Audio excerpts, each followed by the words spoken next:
Bien, buenos días. Vamos a empezar con la clase de hoy día, que se denomina Origen y Evolución de la Vida. Bien, este tema que vamos a ver hoy día tiene que ver bastante con lo que son, cómo surgió el hombre y los primeros seres sobre la faz de la Tierra, ¿sí? Entonces, vamos a hablar sobre diferentes teorías que hablan acerca del origen y cómo ha ido evolucionando los seres vivos al pasar del tiempo sobre la faz de la Tierra, ¿no? Entonces, siempre el hombre se ha preguntado cuáles son las causas o cómo fue que se dio la primera célula viva y se originó el primer ser, por más simple que haya sido ese origen, se ha buscado cómo fue en el inicio, ¿no? Cómo se fue el origen, ¿sí? Entonces, por mucho tiempo, el hombre o la humanidad siempre se ha preguntado sobre el origen de las cosas, ¿no? Y ha tratado de buscar una explicación lógica, una explicación científica, quien confirme, ¿no? ¿Cuál fue el primer ser sobre la faz de la Tierra, ¿no? Entonces, hay diferentes tipos de teorías que hablan sobre el origen de la vida en la Tierra. Y estos orígenes o estas teorías van desde el cristianismo, por ejemplo, o las religiones, hasta las hipótesis más científicas que se han realizado estudios sobre este origen de la vida, ¿no? Sobre la Tierra, ¿no? Bien, ¿qué nos dice la historia sobre el origen y la creación de los primeros seres? Según la historia, todas las culturas han creado religiones y mitos sobre el origen del mundo y de la vida. Tal es el caso de los egipcios, por ejemplo, y de los hebreos, y en esta cultura ellos creían en un Dios supremo, quien fue el causante de la creación o del origen de la vida, ¿sí? Entonces, a medida que pasaba el tiempo, cada vez las religiones más que todo inculcaban más este pensamiento o esta teoría creacionista, ¿no? Entonces, surgieron en esos tiempos donde las religiones captaban mayor público o mayores seguidores, algunos filósofos griegos quienes tenían una idea diferente a lo que es la teoría creacionista, ¿no? La teoría que decía que los seres que viven sobre la faz de la tierra fueron creados por un Dios supremo. Entonces estos filósofos tenían un pensamiento diferente a la teoría creacionista, pero prácticamente cuando se hablaba de una idea diferente, por ejemplo, cuando se hablaba de evolución, prácticamente estos personajes o estos filósofos eran callados, muchas veces aislados, y muchas veces eran desaparecidos por estas religiones, ¿no? Para que no causen algún otro interés de la población en creer en una idea diferente al creacionismo, ¿no? Ya en la Edad Media, el interés por las cuestiones científicas eh, fue casi nulo, ¿no? Porque científico que surgía hablando sobre la evolución prácticamente era, eh, era aislado, ¿no? Como les decía, esto se dio más o menos en el tiempo de la Inquisición, donde la iglesia tenía el dominio absoluto sobre la población, ¿no? Entonces, en esta época o en esta Edad Media no hubo mucho desarrollo sobre las teorías evolucionistas, ¿no? Aunque ya había una idea, ¿no? O un pensamiento diferente al de la teoría creacionista, ¿sí? Entonces, para que lo tengan una definición mejor detallada de lo que es el creacionismo que le estoy mencionando. El creacionismo viene a ser una creencia inspirada en un dogma religioso, según la cual la tierra y cada ser que existe sobre ella proviene de un acto de creación por un ser divino, por un ser supremo, ¿no? Entonces, por ello se denomina creacionismo, ¿sí? Mientras que el evolucionismo, según la historia del pensamiento evolucionista, el evolucionismo es considerado una teoría científica que comienza a mediados del siglo XVIII aproximadamente, a partir de la publicación del origen de las especies de Charles Darwin, quien fue un científico quien se fue y exploró varios lugares, varios continentes en esa época cuando Darwin existía o cuando él vivía. Los continentes que hoy conocemos se llamaban islas, ¿no? Entonces él fue por todas las islas explorando, viendo cómo una especie cambiaba de un lugar a otro, ¿no? Muchas veces hay cambios de especies o de animales, de plantas, por ejemplo, por el cambio de temperatura o de clima o de la topografía del lugar. Entonces él se fue estudiando y explorando cada uno de estas especies vivas, ¿no? Y cuál era la diferencia entre un lugar y otro, ¿no? Otro científico que también hizo su aporte en cuanto al evolucionismo fue Linneo, Carl Linneo. Era un científico quien en esa época del siglo XVIII, más o menos, él ya tenía una idea sobre lo que hoy se conoce como la nomenclatura binomial, que es la que dice que todas las especies vivas deben presentar o poseer un nombre científico que los identifique, ¿no? Y que ese nombre científico sea único para cada especie, ¿no? Entonces ya en esa época él dio a conocer ese pensamiento que él tenía para así de esa forma poder clasificar a las especies vivas. Bien, hay diferentes hipótesis que se pueden encontrar si yo me pongo a explorar todas las teorías sobre el origen de la vida, ¿no? Y de las especies, ¿no? Entonces, según las principales hipótesis, dice que la vida apareció hace 3.500 millones de años, ¿no? Y los primeros seres eran seres de estructuras simples y a partir de ellos se desarrollaron las composiciones más complejas, ¿no? Esto reside en saber cuáles fueron los primeros procesos que se originaron de los organismos más simples, ¿no? Y entonces, a partir de este problema o de esta incógnita, la comunidad científica ha desarrollado varias hipótesis, ¿no? Hay hipótesis que hoy en día, por ejemplo, ya han dejado de tener un lado lógico, ¿no? Pero en su tiempo fue aceptado por gran cantidad de la población, ¿no? Entonces, a medida que avanza la ciencia y que avanza los estudios científicos, entonces cada vez esas teorías se van perfeccionando mejor.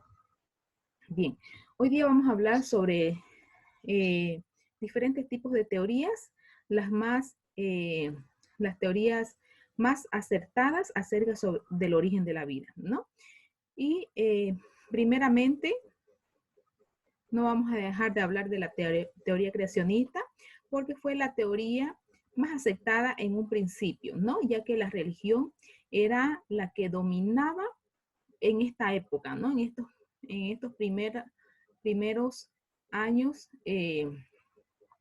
donde se hablaba más que todo del creacionismo, ¿no? Entonces, vamos a hablar sobre la teoría creacionista y vamos a hablar de varias teorías evolucionistas, ¿no? Tal como es la teoría de la generación espontánea, la teoría de la panspermia, la teoría de la evolución química o de la biogénesis primaria que se denomina, la teoría del caldo primitivo de Miller y Urey, que eran dos científicos que describieron esta teoría, la teoría del ARN o del material genético simple, la teoría de las fuentes hidrotérmicas y la teoría celular, ¿no? Entonces, vamos a hacer énfasis en cada una de ellas para que puedan entender cuál era el origen de la vida de cada una de estas teorías, ¿no? Y cuáles fueron los aportes que han hecho hasta nuestros días estas teorías, ¿no? Bien, entonces, empezamos con la primera, la teoría creacionista, que es totalmente contraria a las teorías evolucionistas. ¿Por qué es contraria? Porque la teoría creacionista se opone prácticamente a la evolución. ¿Qué es la evolución? Son los cambios o las transformaciones que se van dando a lo largo del tiempo de las diferentes especies que habitan sobre la faz de la Tierra, ¿no? Bien, entonces, la teoría creacionista nos relata que la vida fue creada o fue originada en 6 días prácticamente, ¿no? Que son los 7 días de la semana que fueron tomados en cuenta y que hasta ahora son los que conocemos, ¿no? Entonces, la teoría creacionista afirma que un Dios supremo creó todos los seres sobre la faz de la tierra en 6 días, porque el séptimo día es día de descanso, ¿no? Y es lo que hoy conocemos como el día domingo. Entonces, ¿qué nos narra esta teoría creacionista? Y prácticamente está en el libro de Génesis, ¿no? Que es el primer libro que encontramos en la Biblia. Nos dice que el primer día Dios creó la noche y el día. El segundo día Dios creó el cielo y el mar. El tercer día Dios creó las plantas y los vegetales que hay sobre la faz de la tierra. El cuarto día, Dios creó la luna, el sol y las estrellas. El quinto día, Dios creó las aves del cielo y todos los animales que encontramos en el mar, ¿no? O en los océanos. Y el sexto día, Dios creó los animales y el hombre, ¿no? Entonces, ahí esta teoría creacionista narra todo el origen de las especies vivas que se conocen sobre la faz de la Tierra, ¿no? Entonces, eso nos dice la teoría creacionista. Bien, entonces, es la que narra la creación en 6 días, ¿sí? Bien, vamos a ver ahora las teorías de la generación espontánea, que es una de las principales teorías evolucionistas, ¿no? Entonces, ¿qué nos dice esta teoría de la generación espontánea? Primeramente, esta teoría fue creada o fue originada por Aristóteles, quien era un científico, ¿no? Un filósofo que él creía que las especies o el origen de la vida se debía a una materia inerte o a una materia no viva, ¿sí? Entonces, él daba su experimento sobre la carne y las larvas de las moscas, ¿no? Él en un principio creyó que las larvas de las moscas se originaban de la carne en descomposición, ¿sí? ¿Por qué? Porque siempre donde había un trozo de carne expuesto al ambiente o al aire libre, de ahí surgían unas larvas de las moscas y luego evolucionaban las moscas, ¿no? O salían las moscas, ¿no? De las larvas. Entonces, en ese tiempo, mucha gente creyó en esta teoría de la generación espontánea, ¿no? Pero luego, con el pasar del tiempo, surgió otro científico quien prácticamente tumbó esta teoría porque hizo una experimentación, ¿no? Donde afirmaba que esta teoría no era cierta, ¿no? Entonces, ¿cómo hizo que esta teoría prácticamente quede nula? Colocó en 3 recipientes diferentes un trozo de carne, ¿sí? En el primer recipiente lo dejó abierto, colocando un trozo de carne. En el segundo recipiente colocó un trozo de carne y lo cerró completamente. Y en el tercer recipiente colocó igualmente un trozo de carne y lo tapó con una gasa, ¿no? Permitiendo que salga el olor que desprendía la carne, ¿no? Entonces, ¿qué pasó en el primer recipiente? El primer recipiente, como era un recipiente abierto, las moscas entraron, colocaron los huevos y eclosionaron las larvas de las moscas, ¿no? En el segundo recipiente, que estaba completamente cerrado, no pudieron ingresar las moscas, por lo tanto, ese trozo de carne no dio origen a larvas de moscas, ¿sí? Y en el tercer recipiente, como desprendía el olor de la carne, ¿qué hicieron las moscas? Colocaron sobre la gasa sus huevos y eclosionaron las larvas, ¿sí? Entonces, ahí fue una idea, una experimentación bastante clara para dar a conocer que esta teoría de la generación espontánea era una teoría equivocada, ¿no? Y que no era el origen de las larvas de las moscas la carne, ¿sí? Pero ¿por qué le digo que en su tiempo fue bastante aceptada esta teoría? Porque hubieron culturas que sí aceptaban esta teoría. Tal es el caso de los egipcios, por ejemplo. Ellos creían que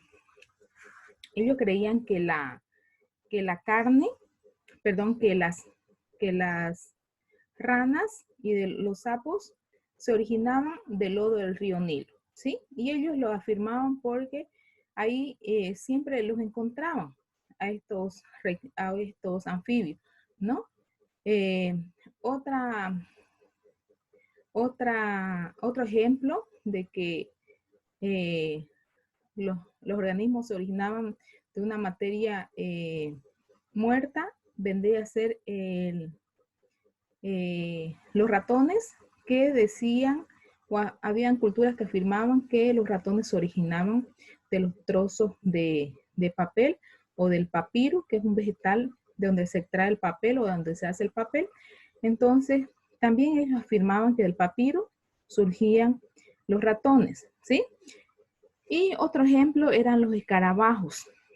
Los escarabajos siempre están viviendo entre el estiércol, ¿no? O las heces fecales de algunos animales. Entonces, como ahí se encontraban, o siempre se encontraban escarabajos en las heces fecales, ¿no? Entonces también se creía que los escarabajos surgían de esa materia inerte, ¿no? Entonces, prácticamente en su tiempo fue bastante aceptada esta teoría de la generación espontánea, ¿no? Bien, vamos a ver otra teoría, que es la teoría que se denomina la teoría de la panspermia o la teoría del origen cósmico también de la vida. ¿Qué nos dice esta teoría? Esta teoría afirma totalmente que la vida no se originó dentro del planeta Tierra, sino que la vida llegó del espacio exterior, o sea, del universo, y llegó a la Tierra. ¿Cómo llegó? A través de un meteorito que cayó sobre la Tierra. Entonces, de esa forma, llegó la vida del espacio exterior, ¿no? Entonces, se denomina panspermia esta teoría o esta hipótesis, que fue sustentada por un científico de nombre Edwin Arrhenius, quien afirmaba o quien sostenía que la vida provenía del espacio exterior, ¿no? Que no se originó en la Tierra, ¿no? Y hoy en día hay científicos quienes todavía sostienen esa teoría o afirman que puede ser que la vida se originó en otro planeta o en el espacio exterior y que llegó a la Tierra a través de un cuerpo que venía proveniente del universo, ¿no? Entonces eso nos dice esta teoría de la panspermia, se denomina. Bien, otra teoría viene a ser la teoría de la evolución química. ¿Qué nos dice esta teoría de la evolución química? Nos dice que la vida se originó de los primeros compuestos químicos que había en una tierra primitiva. Se dice que la tierra primitiva era bastante hostil, bastante sencilla, por ejemplo, ¿no? En la que la capa de ozono no estaba completamente desarrollada y no cubría completamente el planeta, ¿no? Entonces, la vida en la Tierra era bastante, se puede decir, llegaban los rayos del sol bastante directos, ¿no? Entonces había un calor inmenso, ¿no? Ya que no había una capa que protegiera, ¿no? Completamente a la vida. Entonces, esta teoría de la evolución química fue propuesta por primera vez por el bioquímico ruso Alexander Oparin, quien era él un genetista británico, ¿no? Y quien propuso que la vida prácticamente fue resultado de la asociación de diferentes moléculas inorgánicas sencillas que se encontraban sobre la faz de la Tierra, ¿sí? Pero esta teoría de la evolución química se puede decir que tiene una segunda parte, que es la teoría del caldo primitivo. ¿En qué consiste esta teoría? Esta teoría toma en cuenta el pensamiento que tenía Oparin, pero ya fue una teoría o es una teoría que fue llevada a la experimentación. ¿Por quiénes? Por dos científicos, Miller y Urey, quienes eran unos científicos quien en 1953 simularon las condiciones de esa tierra primitiva, ¿no? Entonces, ¿qué hicieron eso? Se dice que la tierra primitiva contenía componentes químicos como es el caso del carbón, el nitrógeno, el hidrógeno, y todos estos componentes los sometieron a una descarga eléctrica, ¿no? En el laboratorio. Entonces, ¿qué obtuvieron al hacer esa experimentación?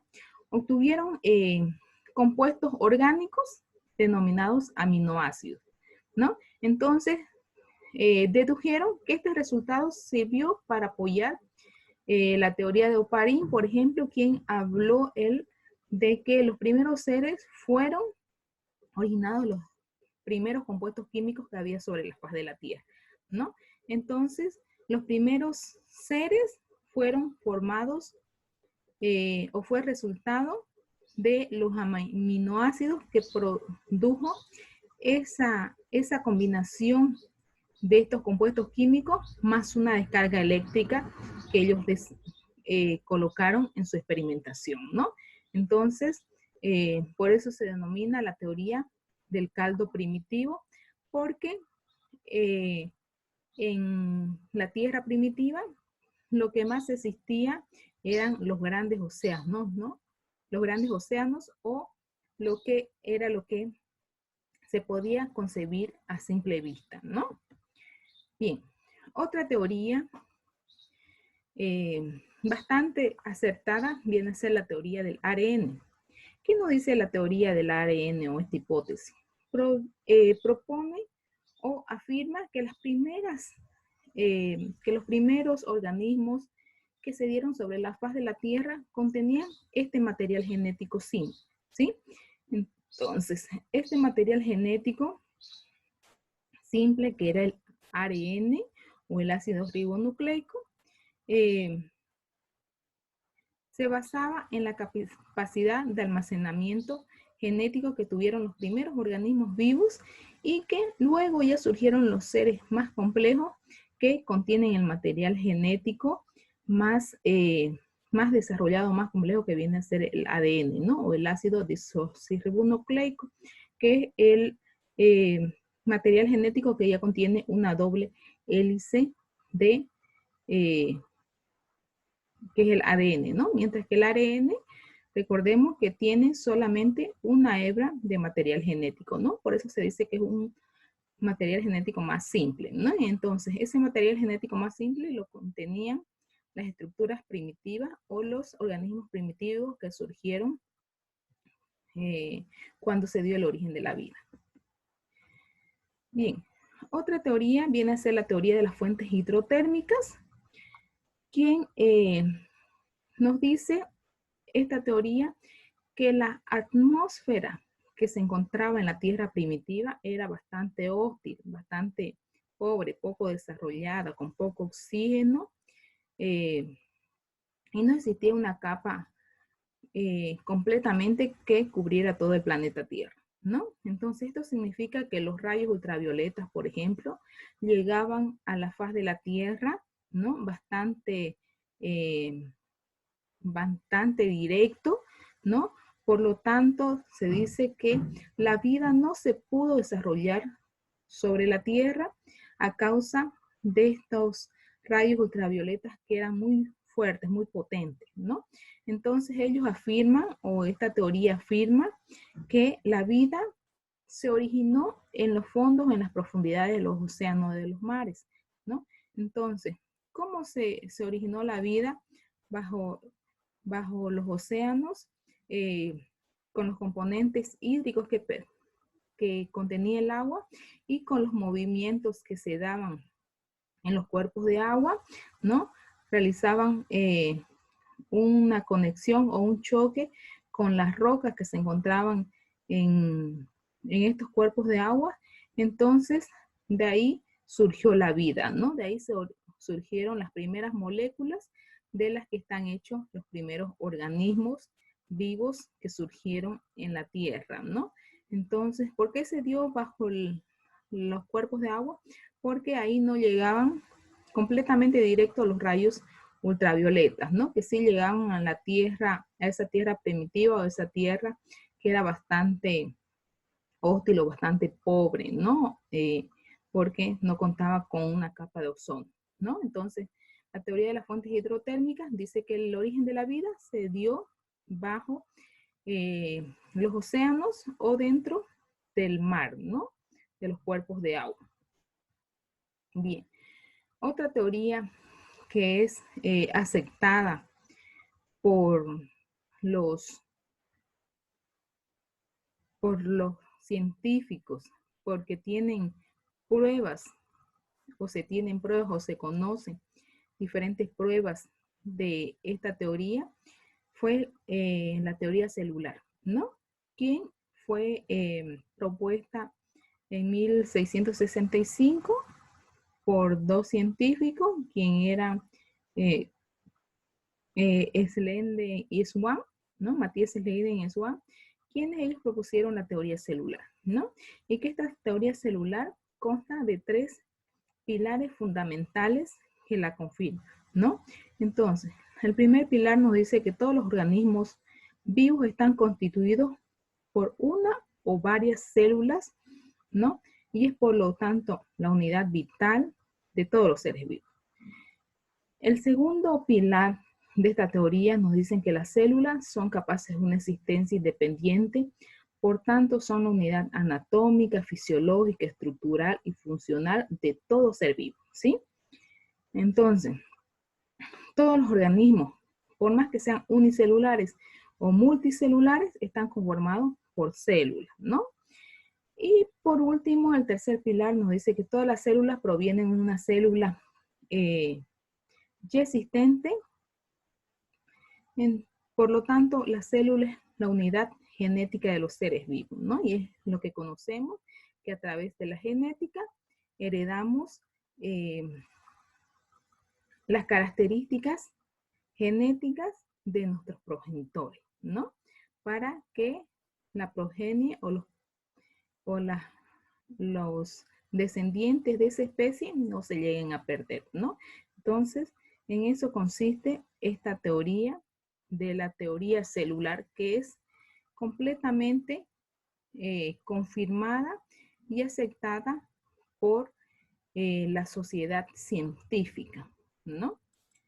Bien, entonces, con eso terminamos el tema de hoy día, resumiendo sobre las teorías que afirman sobre los diferentes, las diferentes hipótesis que se dan acerca del origen de la vida, ¿no? o del origen de diferentes especies, ¿no? De la evolución de las diferentes especies. Entonces, todas estas teorías, muchas de ellas han sido estudiadas por bastante tiempo para que tengan ese nivel de aceptación y tengan una respuesta científica, ¿no? Para darla a conocer, ¿sí? Entonces, si ustedes se ponen a explorar, por ejemplo, buscando información sobre el origen de la vida, van a encontrar un sinfín de teorías, ¿no? Pero estas son las más aceptadas por lo que es la sociedad científica, por ejemplo. Entonces, por eso es que están seleccionadas y eh, les, les comenté o le hice la descripción brevemente de lo que afirman cada una de ellas sobre el origen de la vida, ¿no? Entonces, con esto no quiero cambiarles el pensamiento, ¿no? Muchas veces, por ejemplo, nos inculcaron sobre la cultura o sobre las religiones, ¿no? Que la teoría más aceptada en un inicio fue la teoría creacionista y es válido la creencia de cada persona, ¿no? Porque cada persona tiene un pensamiento diferente, ¿no? Con esto no quiero decirles que la teoría creacionista prácticamente no, no es algo que sí existe, que no existe, ¿no? Entonces, cada persona es libre de creer en cada una de las diferentes hipótesis que existen, ¿no? Pero si yo creo una hipótesis o una teoría, tengo que buscar información, ¿no? Sobre esa teoría y ver alguna duda o alguna incógnita que tenga sobre ella para saber o ver la veracidad de esta, ¿no? Entonces, chicos, con esto terminamos la clase de hoy día y nos vemos la próxima clase con el siguiente tema, ¿sí? Que tengan buen día. Hasta luego.